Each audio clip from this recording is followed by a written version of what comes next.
وَلَقَدْ يَسَّرْنَا الْقُرْآنَ لِلذِّكْرِ فَهَلْ مِن مُّدَّكِرٍ۔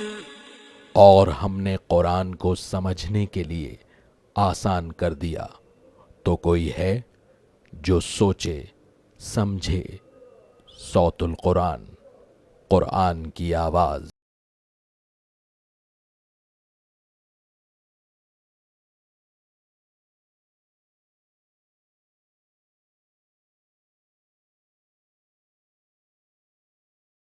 نحمده ونصلي على رسوله الكريم اما بعد فاعوذ بالله من الشيطان الرجيم بسم الله الرحمن الرحيم يا ايها الذين امنوا ليستأذنكم الذين ملكت ايمانكم والذين لم يبلغوا الحلم منكم 3 مرات من قبل صلاة الفجر وحين تضعون ثيابكم من الظهيرة ومن بعد صلاة العشاء 3 عورات لكم ليس عليكم ولا عليهم جناح بعدهن طوافون علیکم بعضکم علی بعض کذالک یبین اللہ لکم الآیات واللہ علیم حکیم صدق اللہ العظیم۔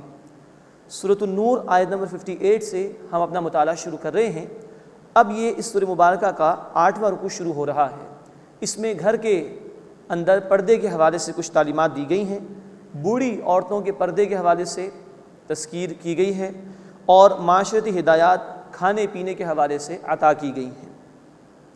یا ایھا الذین آمنوا، اے وہ لوگو جو ایمان لائے ہو، لیستأذنکم الذین ملکت ایمانکم، چاہیے کہ تمہارے غلام تم سے اجازت لیں، والذین لم یبلغوا الحلم منکم، اور وہ جو تم میں سے نہیں پہنچے اپنے شعور کی حد کو 3 مرات 3 اوقات میں، من قبل صلاۃ الفجر، نماز فجر سے پہلے، وحین تضعون ثیابکم من الظہیرۃ، اور جو تم اپنے کپڑے اتار رکھتے ہو دوپہر کو، یعنی کچھ لائٹ لباس استعمال کرتے ہو ظہر کے بعد آرام کے لیے، وَمِن بَعْدِ صَلَاةِ الْعِشَاء، اور نماز عشاء کے بعد، 3 عورات لکم، یہ 3 پردے کے یعنی پرائیویسی کے اوقات ہیں، لَيْسَ عَلَيْكُمْ وَلَا عَلَيْهِمْ جُنَاحٌ بَعْدَهُنَّ، نہیں ہے تم پر اور ان پر ان کے بعد کوئی گناہ، طوافون علیکم بعضکم علی بعض، تم میں سے بعض کے پاس آتے ہی رہتے ہیں، کذالک یبین اللہ لکم الآیات، اسی طرح اللہ تمہارے لیے آیات واضح فرماتا ہے، واللہ علیم حکیم، اور اللہ خوب علم رکھنے والا حکمت والا ہے۔ اب اس آیت میں یہ بتایا جا رہا ہے کہ جن لوگوں کے لیے کچھ پردے میں نرمی ہے، جیسے کہ ہم نے پڑھا تھا سورۃ النور آیت نمبر 31 کی روشنی میں، کہ جو غلام وغیرہ ہیں یا چھوٹے بچے ہیں، ان کے حوالے سے وہ احکامات پردے کی نہیں ہیں جو کہ بڑوں اور غیر محرم مردوں کے حوالے سے ہیں۔ یہاں نوٹ فرمائیے، غلام کے الفاظ قرآن نے استعمال کیے ہیں۔ آج کل ہمارے یہاں جو ہیں وہ ملازمین ہوتے ہیں، وہ غلام نہیں ہیں، اس لیے ان کا ملازمین کا معاملہ بھی وہی ہوگا جو غیر محرم مردوں کا معاملہ ہوتا ہے پردے کے اعتبار سے۔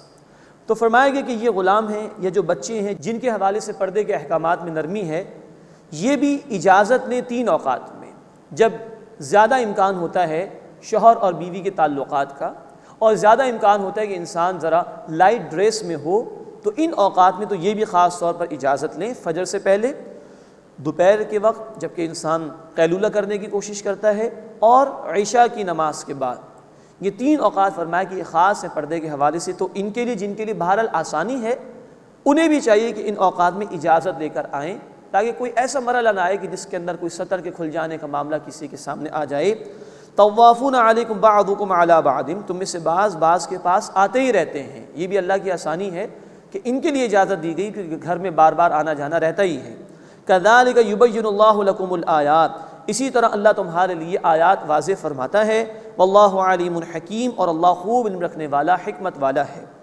وَإِذَا بَلَغَ الْأَطْفَالُ مِنْكُمُ الْحُلُمَ، اور جب تم میں سے لڑکے پہنچ جائیں حد شعور کو، اب یہ بالغ ہو گئے، فَلْيَسْتَأْذِنُوا كَمَا اسْتَأْذَنَ الَّذِينَ مِنْ قَبْلِهِمْ، تو چاہیے کہ وہ اجازت لیں جیسے ان سے پہلے اجازت لیتے تھے، یعنی 3 اوقات میں جس طرح اجازت کے لیے کہا گیا تھا، بقیہ اوقات میں نرمی تھی، اب وہ نرمی ختم ہو گئی۔ اب یہ بچے جب بڑے ہو گئے تو پردے کے احکامات ان پر بھی لاگو ہوں گے، اب انہیں بھی چاہیے گھروں میں اجازت لے کر آئیں، وہ لڑکے کے جو غیر محرم ہے کسی عورت کے لیے۔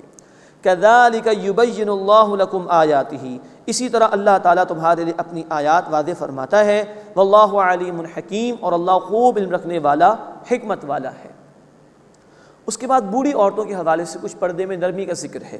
والقواعد من النساء اللاتی لا یرجون نکاحا، اور خانہ نشین بوڑھی عورتیں جو نکاح کی آرزو نہیں رکھتی، فلیس علیہن جناح، تو ان پر کوئی حرج گناہ نہیں، ان یضعن ثیابہن، کہ وہ اپنے اضافی کپڑے اتار دیں، غیر متبرجات بزینہ، زینت کا اظہار نہ کریں، یعنی ایک ایسی خاتون کہ جس کی نکاح کی عمر نکل چکی ہے اور اب وہ کسی کے لیے بہرحال فتنے کا باعث بھی نہیں بن سکتی، تو اس خاتون کے لیے پردے کے لیے وہ احکامات نہیں ہیں جو ایک ایسی خاتون کے لیے پردے کے احکامات ہیں کہ جو جوان ہو یا نکاح کی عمر کے لائق ہو۔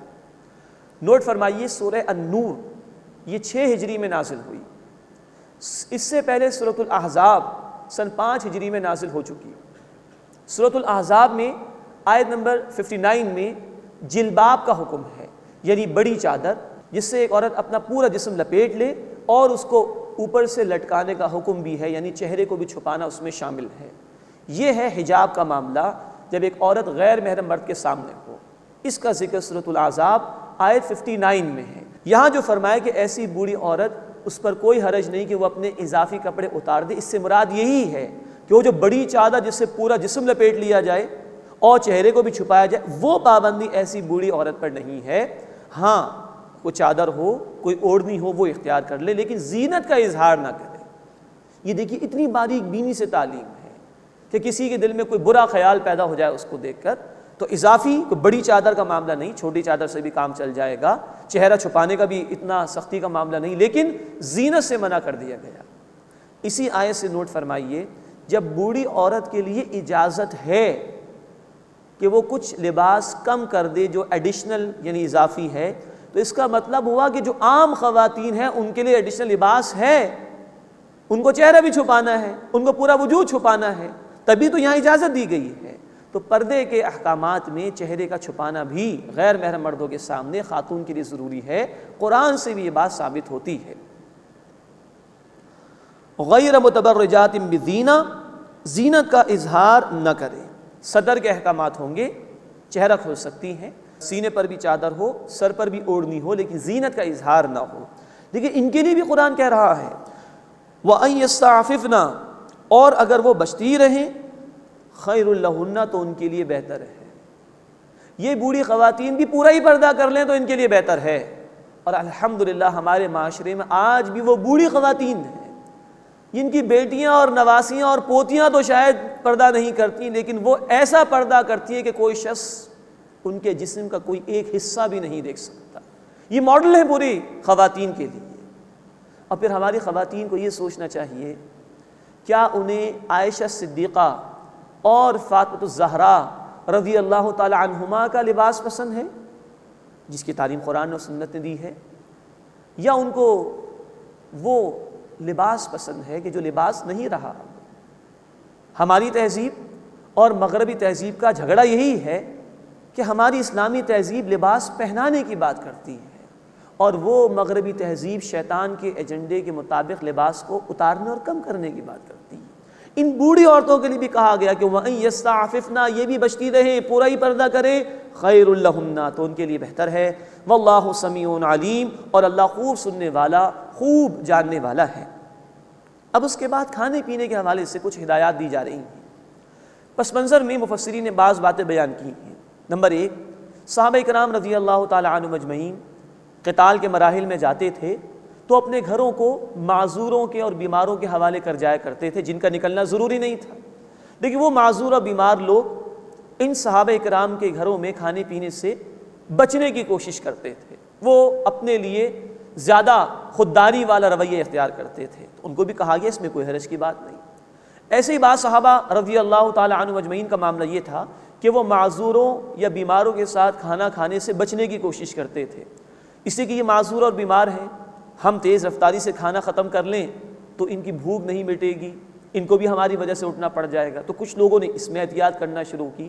اس حوالے سے اب تعلیم دی جا رہی ہے، لیس علی الاعمى حرج ولا علی الاعرج حرج ولا علی المریض حرج، کوئی گناہ نہیں ہے نابینا پر اور نہ لنگڑے پر اور نہ ہی بیمار پر، ولا علی انفسکم، اور نہ خود تمہارے اوپر کوئی حرج یا گناہ ہے، ان تأکلوا من بیوتکم، کہ تم اپنے گھروں سے کھاؤ، او بیوت آبائکم، یا اپنے والدوں کے گھروں سے کھاؤ، او بیوت امہاتکم، یا اپنی والداؤں کے گھروں سے کھاؤ، او بیوت اخوانکم، یا اپنے بھائیوں کے گھروں سے کھاؤ، او بیوت اخواتکم، یا اپنی بہنوں کے گھروں سے کھاؤ، او بیوت اعمامکم، یا اپنے چچاؤں کے گھروں سے کھاؤ، او بیوت عماتکم، یا اپنی پھپھیوں کے گھروں سے کھاؤ، او بیوت اخوالکم، یا اپنے ماموؤں کے گھروں سے کھاؤ، او بیوت خالاتکم، یا اپنی خالاؤں کے گھروں سے کھاؤ، کوئی حرج نہیں، او ما ملکتم مفاتحہ، یا جس گھر کی کنجیاں تمہارے قبضے میں ہیں، ابھی وہ تمہارے اختیار میں ہے،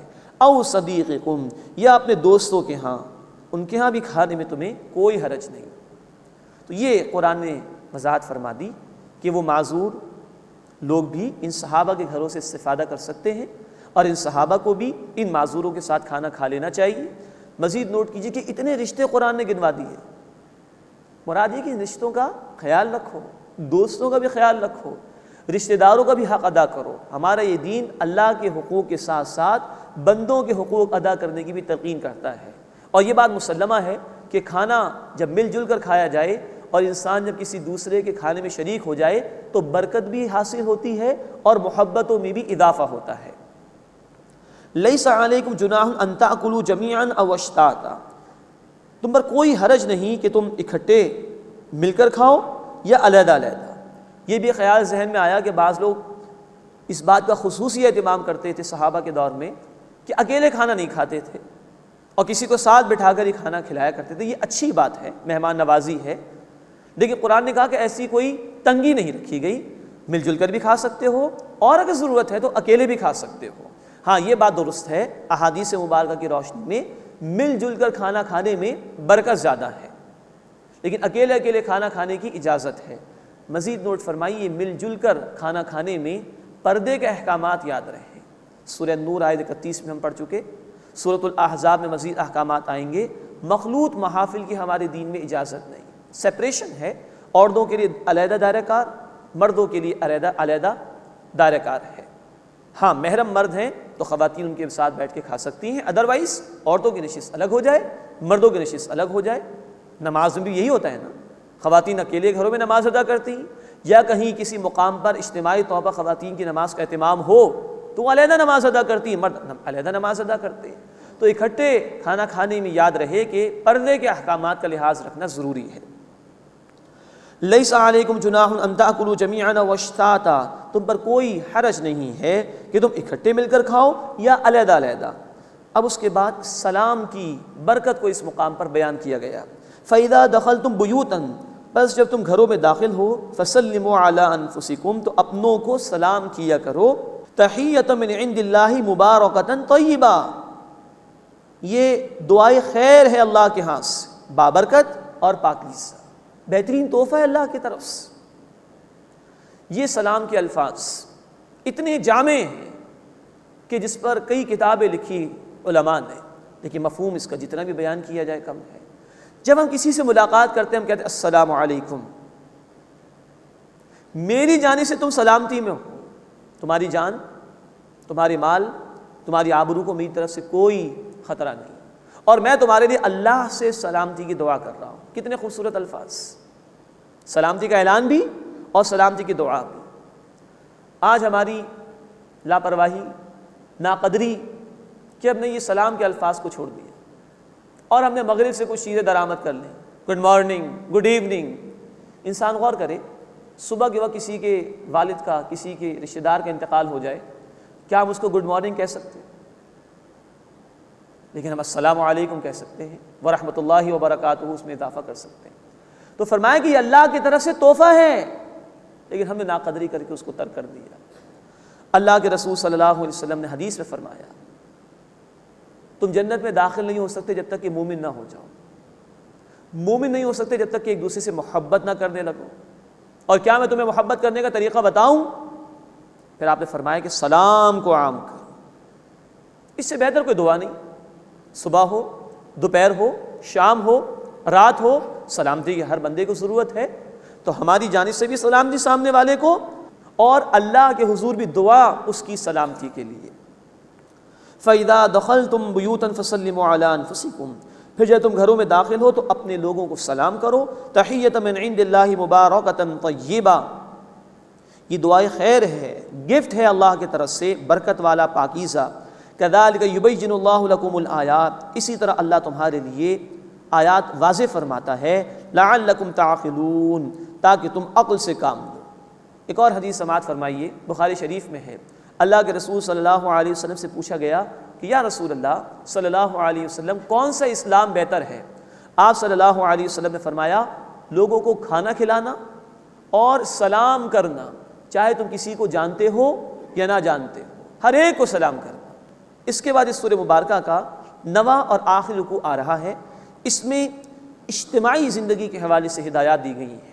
صحابہ کرام رضی اللہ تعالیٰ عنہم اجمعین ایک جماعت کی صورت میں منظم تھے، تو اس جماعتی زندگی کے حوالے سے ہدایات دی گئی ہیں، اور کچھ ذکر منافقین کا بھی آیا ہے۔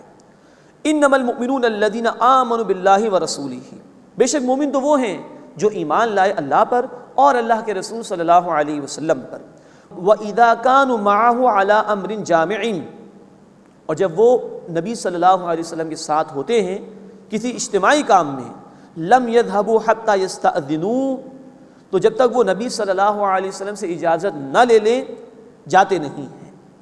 ان الذين يستأذنونك اولئك الذين يؤمنون بالله ورسوله، بے شک جو لوگ آپ صلی اللہ علیہ وسلم سے اجازت مانگتے ہیں یہی لوگ ہیں جو اللہ تعالیٰ اور اس کے رسول صلی اللہ علیہ وسلم پر ایمان لاتے ہیں۔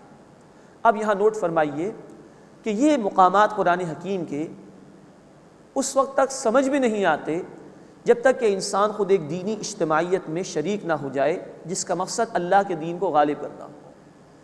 اللہ کے رسول صلی اللہ علیہ وسلم ایک امیر جماعت بھی تھے، یہ جماعت دین کی جد و جہد کے لیے محنت کر رہی تھی، صحابہ اس جماعت میں شامل تھے، مختلف تقاضے آتے ہیں، امیر کال کرتے ہیں اپنے ساتھیوں کو۔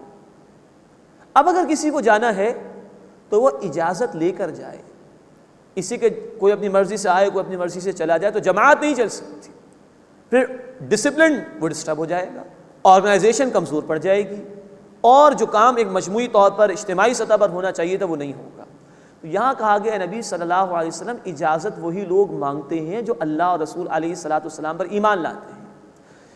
ایک اور بات نوٹ فرمائیے کہ سورہ التوبہ آیت نمبر 44 میں الفاظ آ چکے ہیں کہ بعض منافقین کو نبی صلی اللہ علیہ وسلم نے غزوہ تبوک کے موقع پر اجازت دے دی تھی، تو اللہ تعالیٰ نے فرمایا تھا کہ اے نبی صلی اللہ علیہ وسلم عفی اللہ عنک لما اذنت لهم، اللہ آپ کو معاف فرمائے آپ نے ان کو اجازت کیوں دی۔ نوٹ فرمائیے کہ سورہ توبہ آیت 44 اور یہ سورہ النور آیت نمبر 62 ان میں تضاد نہیں۔ سورہ توبہ آیت 44 غزوہ تبوک کے حالات پر گفتگو کرتی ہے، اس موقع پر ہر ایک کا نکلنا ضروری تھا، نفیر عام تھی، اس سے اس وقت اجازت کا سوال ہی پیدا نہیں ہوتا تھا۔ سورہ نور سن 6 ہجری میں نازل ہوئی ہے، ابھی نفیر عام کا معاملہ نہیں ہے، تو کوئی اجازت لینا چاہے تو اس کو اجازت دینے کے لیے اللہ نے اجازت دی تھی اپنے حبیب صلی اللہ علیہ وسلم کو۔ یہاں کہا گیا کہ اجازت وہی مانگتے ہیں جو اللہ تعالیٰ اور رسول صلی اللہ علیہ وسلم پر ایمان رکھتے ہیں۔ فَإِذَا اسْتَأْذَنُوكَ لِبَعْضِ شَأْنِهِمْ، بس جب وہ آپ صلی اللہ علیہ وسلم سے اپنے کسی کام کے لیے اجازت مانگے، فَأَذَن لِمَنْ شِئْتَ مِنْهُمْ، تو آپ اجازت دے دیں جس کو ان میں سے آپ چاہیں، وَاسْتَغْفِرْ لَهُمُ اللَّهُ، اور ان کے لیے اللہ سے بخشش مانگیے۔ اسی کے بہرحال اجتماعی کام کے مقابلے میں انہوں نے ذاتی کام کو ترجیح دی ہے، یہ مناسب نہیں، اس کے بغیر جماعت چل ہی نہیں سکتی، اور یہ مقامات سمجھ میں آ ہی نہیں سکتے جب تک کہ انسان کے سامنے ایک دینی اجتماعیت کا تصور نہ ہو جس کا ڈسپلن مضبوط ہو، جو دین کا کام کرنا چاہتی ہے۔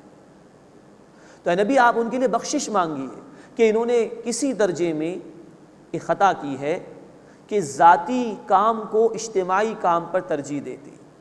ان اللہ غفور الرحیم، بے شک اللہ تعالیٰ بہت بخشنے والا مسلسل رحم فرمانے والا ہے۔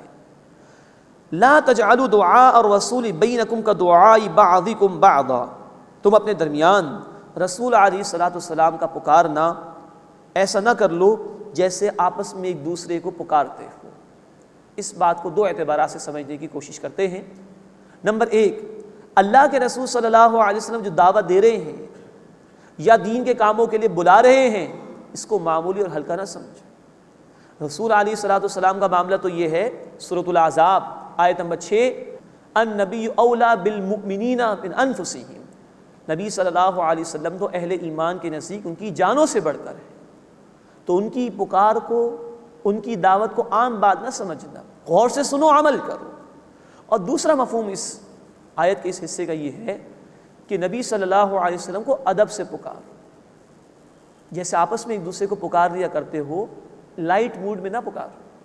اس حوالے سے قرآن حکیم کی حساس ترین آیت ہے سورۃ الحجرات آیت نمبر 2، لا ترفعوا اصواتکم فوق صوت النبی ولا تجہروا له بالقول کجہر بعضکم لبعض ان تحبط اعمالکم وانتم لا تشعرون، اپنی آوازوں کو نبی صلی اللہ علیہ وسلم کی آواز سے بلند نہ کرو، اور انہیں اس طرح نہ پکارو جیسے آپس میں ایک دوسرے کو پکارتے ہو، ورنہ تمہاری تمام نیکیاں ضائع ہو جائیں گی اور تمہیں شعور تک نہیں ہوگا۔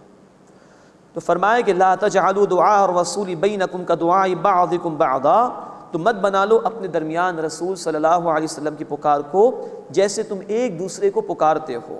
اب منافقین کا بیان آ رہا ہے، قد یعلم اللہ الذین یتسللون منکم لواذا، یقیناً اللہ جانتا ہے ان لوگوں کو جو تم میں سے نظر بچا کر چپکے سے کھسک لیتے ہیں۔ اب یہ مفہوم بھی اور یہ بات بھی اسی وقت سمجھ میں آ سکتی ہے جب دینی اجتماعیت کا تصور سامنے ہو اور دین کی انقلابی جد و جہد کے تقاضے سامنے ہو۔ اللہ کے رسول صلی اللہ علیہ وسلم کی مجالس میں منافقین بھی آ کر بیٹھتے تھے، آپ بیان کرتے تھے اب اس مہم کے لیے جانا ہے، اب یہ قتال کے تقاضے ہیں، اب اس مہم کے لیے مال خرچ کرنا ہے، ان کو اپنی موت دکھائی دیتی تھی، یہ فوراً وہاں سے چپکے سے کھسک لیا کرتے تھے تاکہ ہماری جان محفوظ ہو جائے، ہمارا مال محفوظ ہو جائے، گویا دین کے تقاضوں سے فرار اختیار کرتے تھے۔ یہ ہے جو منافقین کا طرز عمل یہاں بیان کیا گیا۔ فَلْيَحْذَرِ الَّذِينَ يُخَالِفُونَ عَنْ أَمْرِهِ أَن تُصِيبَهُمْ فِتْنَةٌ أَوْ يُصِيبَهُمْ عَذَابٌ أَلِيمٌ، پس جو لوگ نبی صلی اللہ علیہ وسلم کے حکم کے خلاف کرتے ہیں چاہیے کہ وہ ڈریں کہ ان پر کوئی مصیبت آ جائے یا ان کو دردناک عذاب پہنچ جائے۔ أَلَا إِنَّ لِلَّهِ مَا فِي السَّمَاوَاتِ وَالْأَرْضِ، آگاہ ہو جاؤ بے شک اللہ ہی کے لیے ہے جو کچھ آسمانوں میں ہے اور زمین میں ہے۔ قد یعلم ما انتم علیہ، یقیناً وہ جانتا ہے جس حال پر تم ہو۔ یہ جو منافقین دین سے فرار اختیار کر رہے ہیں، یا وہ لوگ جو دین کے تقاضوں سے روگردانی کر رہے ہیں، جن کو دنیا عزیز ہے اور دین کو فراموش کر رہے ہیں، اللہ انہیں جانتا ہے۔ یہ لوگوں سے چھپا سکتے ہیں، اللہ سے نہیں چھپا سکتے۔ وَيَوْمَ يُرْجَعُونَ إِلَيْهِ، اور اس دن کو بھی اللہ جانتا ہے جب اس کی طرف وہ لوٹائے جائیں گے۔ فَيُنَبِّئُهُم بِمَا عَمِلُوا، بس اللہ انہیں بتائے گا جو انہوں نے اعمال کیے۔ وَاللَّهُ بِكُلِّ شَيْءٍ عَلِيمٌ، اور اللہ تعالیٰ ہر شے کا خوب علم رکھنے والا ہے۔ بسم اللہ الرحمن الرحیم، تبارک الذی نزل الفرقان علی عبدہ لیکون للعالمین نذیرا۔ اب سورۃ الفرقان کا آغاز ہو رہا ہے۔ نوٹ فرمائیے، سورہ الفرقان سے مکی مدنی صورتوں کے چوتھے گروپ کا آغاز ہو رہا ہے۔ اب سورۃ الفرقان سے لے کر سورہ الف لام میم السجدہ تک 8 مکی صورتیں ہیں، اور اس کے بعد ایک مدنی صورت آئے گی انشاءاللہ، سورۃ الاحزاب۔ سورہ الفرقان، اس کا جو مرکزی موضوع ہے وہ توحید اور اس کے مضامین۔ مزید نوٹ فرمائیے کہ مشرکین کے اعتراضات اس کے حوالے سے اس میں گفتگو آئی ہے، اور یہ مکی دور کے درمیانی 4 سالوں میں نازل ہونے والی صورتوں میں سے ایک صورت ہے۔ پہلے رکوع میں انشاءاللہ ہم دیکھیں گے مشرکین کا رد کیا گیا ہے، اور وہ کچھ اعتراضات کرتے تھے، مطالبات پیش کرتے تھے، اس کے حوالے سے اللہ تعالیٰ نے گفتگو ارشاد فرمائی ہے۔ تبارک الذی نزل الفرقان علی عبدہ، بڑی برکت والا ہے وہ، یعنی اللہ جس نے اپنے بندے صلی اللہ علیہ وسلم پر فرقان نازل فرمایا، یعنی یہ قرآن حق اور باطل میں فرق کر دینے والی کتاب ہے۔ یہ اب کرائیٹیرین ہے، کسوٹی ہے، جس کی بنیاد پر طے کیا جائے گا کیا شے حق ہے اور کیا شے باطل ہے۔ لیکون للعالمین نذیرا، تاکہ آپ صلی اللہ علیہ وسلم تمام جہان والوں کے لیے خبردار کرنے والے ہو جائیں۔ نوٹ فرمائیے کہ قرآن حکیم نے جہاں جہاں نبی صلی اللہ علیہ وسلم کے بلند مقام کو بیان فرمایا، وہاں لفظ عبد اللہ نے استعمال فرمایا۔ سورہ بنی اسرائیل آیت نمبر 1 واقعہ معراج کا ذکر لفظ عبد آیا، سورۃ الکہف آیت نمبر 1 قرآن کے نزول کا ذکر آیا، لفظ عبد آیا، اور اس مقام پر بھی لفظ عبد اللہ تعالیٰ نے استعمال فرمایا۔ مزید نوٹ فرمائیے، فرمایا کہ تاکہ آپ صلی اللہ علیہ وسلم تمام جہان والوں کے لیے خبردار کرنے والے ہو جائیں، آپ صلی اللہ علیہ وسلم کی رسالت اب یونیورسل ہے، تمام انسانیت کے لیے آپ صلی اللہ علیہ وسلم کو رسول بنایا گیا۔ الذی لہ ملک السماوات والارض، وہ اللہ کی جس کی بادشاہت ہے آسمانوں کی اور زمین کی، ولم یتخذ ولدا، اور اس سے کوئی بیٹا نہیں بنایا، ولم یکن لہ شریک فی الملک، اور بادشاہت میں اس کا کوئی شریک نہیں، وخلق کل شیء فقدرہ تقدیرا، اور اس نے ہر شے کو پیدا کیا پھر اس کا ایک اندازہ مقرر فرمایا۔ ہر شے کو اس کی ہدایت اللہ نے عطا فرمائی۔ مچھلی کو تیرنے کے لیے صلاحیت اللہ ہی نے سکھائی، بکری کے بچے کو اپنی ماں کے وجود سے غذا حاصل کرنے کی صلاحیت اللہ ہی نے عطا فرمائی۔ وَاتَّخَذُوا مِن دُونِهِ آلِهَةً، اور انہوں نے اس اللہ کے سوا بنا لیے ہیں اور معبود، لا يخلقون شيئا وهم يخلقون، وہ کچھ بھی پیدا نہیں کرتے بلکہ وہ خود پیدا کیے گئے ہیں، ولا يملكون لانفسهم ضرا ولا نفعا، اور وہ اپنے لیے اختیار نہیں رکھتے کسی نقصان کا اور نہ کسی نفع کا، ولا يملكون موتا ولا حیاتا ولا نشورا، اور نہ وہ اختیار رکھتے ہیں موت کا اور نہ زندگی کا اور نہ دوبارہ جی اٹھنے کا۔ یہ ان کے جھوٹے معبودوں کی حقیقت، کوئی اختیار ان کا نہیں ہے جن کو یہ پکار رہے ہیں۔ اس کے بعد نوٹ فرمائیے کہ اس مقام پر مشرکین کے اعتراضات کا ذکر آیا ہے اور ان کے کچھ مطالبات ہیں ان کا ذکر آیا ہے۔ اس رکوع میں انشاءاللہ تعالیٰ ہم دیکھیں گے کہ ان کے 7 مطالبات اور اعتراضات کے حوالے سے اللہ تعالیٰ نے گفتگو ارشاد فرمائی۔ اب پہلا ان کا اعتراض آ رہا ہے، وَقَالَ الَّذِينَ كَفَرُوا إِنْ هَذَا إِلَّا إِفْكٌ افْتَرَاهُ، اور کفر کرنے والوں نے کہا کہ یہ تو کچھ بھی نہیں، صرف جھوٹ ہے، انہوں نے اسے گھڑ لیا ہے۔ وَأَعَانَهُ عَلَيْهِ قَوْمٌ آخَرُونَ، اور اس پر دوسرے لوگوں نے ان کی مدد کی ہے، مَعَاذَ اللَّهِ، فَقَدْ جَاءُوا ظُلْمًا وَزُورًا، یقیناً وہ ظلم پر آ گئے ہیں اور جھوٹ پر آ گئے ہیں، کھلی دھاندلی کر رہے ہیں۔ اگر انہوں نے کسی سے سیکھ لیا تھا تو اس شخص کو جا کے تلاش کر لو، اگر انہوں نے کسی سے سیکھ لیا ہے تو اس شخص نے خود اتنے بڑے کلام کا دعویٰ کیوں نہیں کیا؟ تو یہ ظلم پر اور جھوٹ پر اتر آئے ہیں۔ اب دوسرا ان کا اعتراض ذکر ہو رہا ہے، وَقَالُوا أَسَاطِيرُ الْأَوَّلِينَ اكْتَتَبَهَا، اور انہوں نے کہا کہ یہ پچھلے لوگوں کی کہانیاں ہیں، انہوں نے انہیں لکھوا لیا ہے، فَهِيَ تُمْلَى عَلَيْهِ بُكْرَةً وَأَصِيلًا، بس وہ ان پر پڑھی جاتی ہیں صبح اور شام، معاذ اللہ۔ قُلْ أَنزَلَهُ الَّذِي يَعْلَمُ السِّرَّ فِي السَّمَاوَاتِ وَالْأَرْضِ، اے نبی صلی اللہ علیہ وسلم فرما دیجئے اس کو نازل فرمایا ہے اس اللہ نے جو آسمانوں اور زمین کے راز جانتا ہے۔ إِنَّهُ كَانَ غَفُورًا رَحِيمًا، بے شک وہ بہت بخشنے والا مسلسل رحم فرمانے والا ہے۔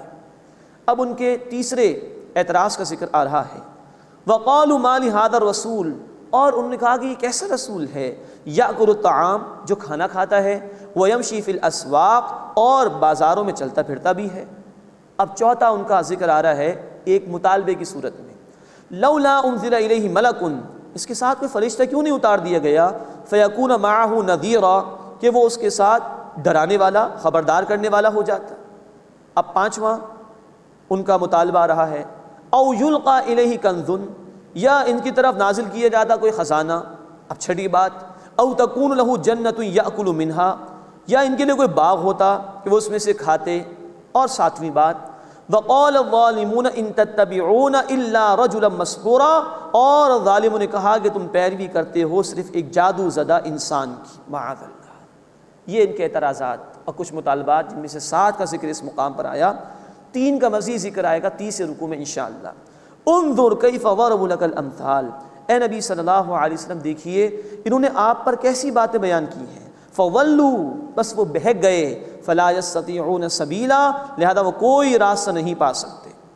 اس کے بعد یہ سورہ مبارکہ کا دوسرا رکوع آ رہا ہے جس میں عذاب کی وعید اور ڈراوا سنایا گیا ہے، اور یہ بات بیان کی گئی ہے کہ اللہ نے رسولوں کو بھیجا تھا وہ انسان ہی تھے۔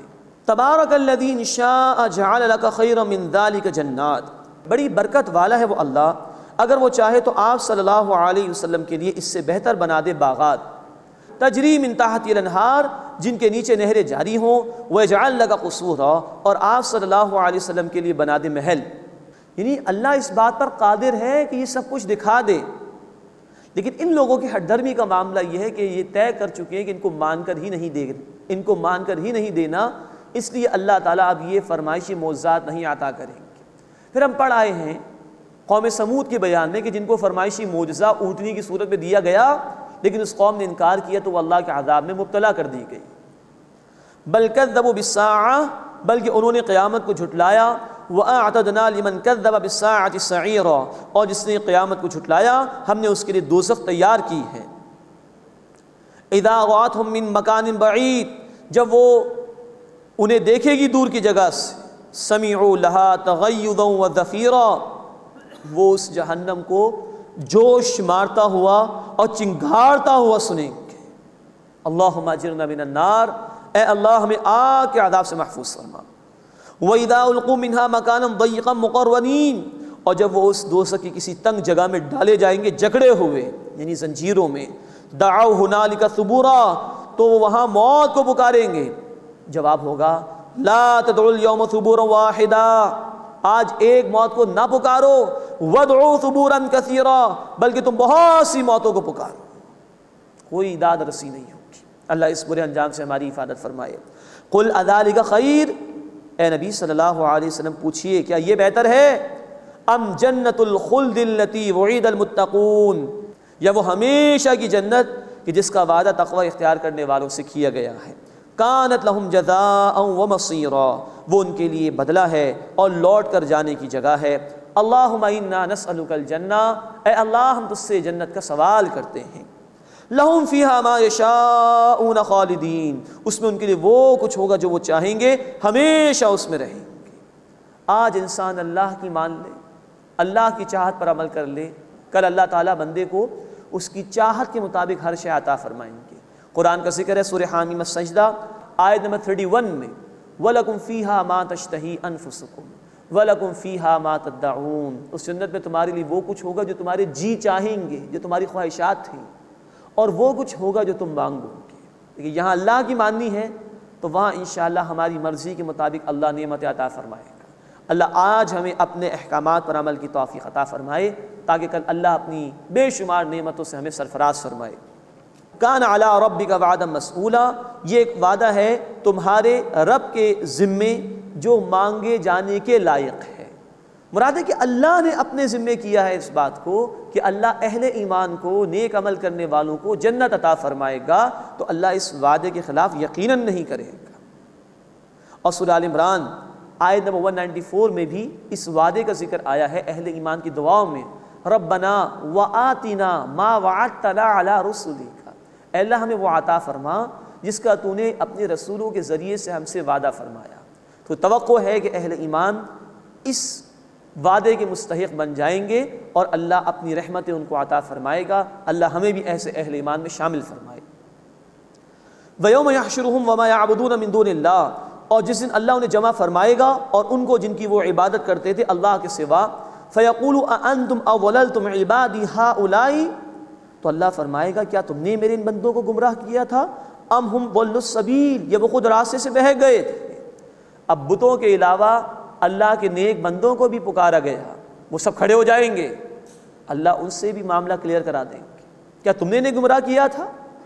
قالوا سبحانک، وہ کہیں گے اللہ تو پاک ہے، ما کان ینبغی لنا ان نتخذ من دونک من اولیاء، ہمارے لیے جائز نہیں تھا کہ ہم تیرے سوا اوروں کو دوست اور مددگار بناتے، وَلَٰكِن مَتَّعْتَهُمْ وَآبَاءَهُمْ حَتَّىٰ نَسُوا الذِّكْرَ، لیکن اے اللہ تو نے انہیں اور ان کے باپ دادا کو خوشحالی عطا فرمائی یہاں تک کہ وہ تیری یاد کو بھول گئے، وَكَانُوا قَوْمًا بُورًا، اور وہ تباہ ہونے والے ہو گئے تھے، فَقَدْ كَذَّبُوكُمْ، بس انہوں نے تمہاری بات جھٹلا دی، یعنی تمہارے جھوٹے معبود یہ بت وغیرہ بھی، اور ہمارے نیک بندوں کو تم نے پکارا تھا انہوں نے تمہاری اس عبادت سے انکار کر دیا ہے۔ فَقَدْ كَذَّبُوكُمْ بِمَا تَقُولُونَ، بس انہوں نے جھٹلا دیا اسے جو تم کہتے تھے، فَمَا تَسْتَطِيعُونَ صَرْفًا وَلَا نَصْرًا، بس اب نہ تم عذاب پھیر سکتے ہو اور نہ اپنی مدد کر سکتے ہو، وَمَن يَظْلِم مِّنكُمْ، اور جو تم میں سے ظلم کرے گا، نُذِقْهُ عَذَابًا كَبِيرًا، ہم اسے بڑا عذاب چکھائیں گے۔ وما ارسلنا قبلک من المرسلین، اور اے نبی صلی اللہ علیہ وسلم ہم نے آپ سے پہلے رسول نہیں بھیجے، الا انہم لیأکلون الطعام، مگر یقیناً وہ کھانا کھاتے تھے، انسان تھے، ویمشون فی الاسواق، اور بازاروں میں چلتے پھرتے تھے، وجعلنا بعضکم لبعض فتنہ، اور ہم نے تم میں سے بعض کو بعض کے لیے آزمائش بنا دیا ہے۔ یعنی حق اور باطل کا معرکہ جاری ہے، کچھ اہل ایمان حق کی طرف جا رہے ہیں، کچھ نافرمان جو مخالفت پر اڑے ہوئے ہیں، تو یہ ایک دوسرے کے لیے آزمائش کا ذریعہ بن گئے ہیں۔ اب مسلمانوں سے کہا جا رہا ہے اتصبرون، اے مسلمانوں تم صبر کرو گے، مراد ہے کہ ان کی ہٹ دھرمیوں کو برداشت کرو۔ وَكَانَ رَبُّكَ بَصِيرًا، اور تمہارا رب خوب دیکھنے والا ہے، اللہ ان مخالفین کو ضرور اپنے عذاب میں مبتلا فرمائے گا۔ اب اس کے بعد اس سورہ مبارکہ کا تیسرا رکوع شروع ہو رہا ہے، جس میں مشرکین کے مطالبات کا بھی ذکر ہے، ان کی حسرت بھری تمناؤں کو بیان کیا گیا ہے، اور نبی کریم صلی اللہ علیہ وسلم کی ایک شکایت کو بیان کیا گیا ہے، اور مشرکین کا انجام بھی بیان کیا گیا ہے۔ اب ان کا 8واں ایک اعتراض اور مطالبہ، اس کا ذکر آ رہا ہے۔ وَقَالَ الَّذِينَ لَا يَرْجُونَ لِقَاءَنَا لَوْلَا أُنزِلَ عَلَيْنَا الْمَلَائِكَةُ أَوْ نَرَى رَبَّنَا، اور جو لوگ ہم سے ملنے کی امید نہیں رکھتے، انہوں نے کہا کہ ہم پر فرشتے کیوں نہیں اتارے گئے، اور نویں بات أَوْ نَرَى رَبَّنَا، یا ہم اپنے رب کو دیکھ لیتے، یہ مطالبات کر رہے تھے، چاہتے تھے کہ ہر ایک کے اوپر فرشتہ اتر جائے اور ہر ایک اپنی آنکھوں سے اللہ کو دیکھ لے۔ لَقَدِ اسْتَكْبَرُوا فِي أَنفُسِهِمْ وَعَتَوْا عُتُوًّا كَبِيرًا، یقیناً انہوں نے اپنے دلوں میں اپنے آپ کو بڑا سمجھا اور بڑی سرکشی کی۔ یوم یرون الملائکہ، جس دن وہ دیکھیں گے فرشتوں کو، لا بشرا یومئذ للمجرمین، اس دن مجرمین کے لیے کوئی خوشخبری نہیں ہوگی، اس دن تو معاملہ چکا دیا جائے گا۔ وَيَقُولُونَ حِجْرًا مَحْجُورًا، اور وہ کہیں گے کہ کوئی آڑ ہو کہ جس کی پناہ میں آ جائیں، بچا لیا جائے ہمیں۔ اس کے بعد ریاکاروں کی، یعنی دکھاوے کے لیے عمل کرنے والوں کی مثال تیسری مرتبہ بیان ہو رہی ہے۔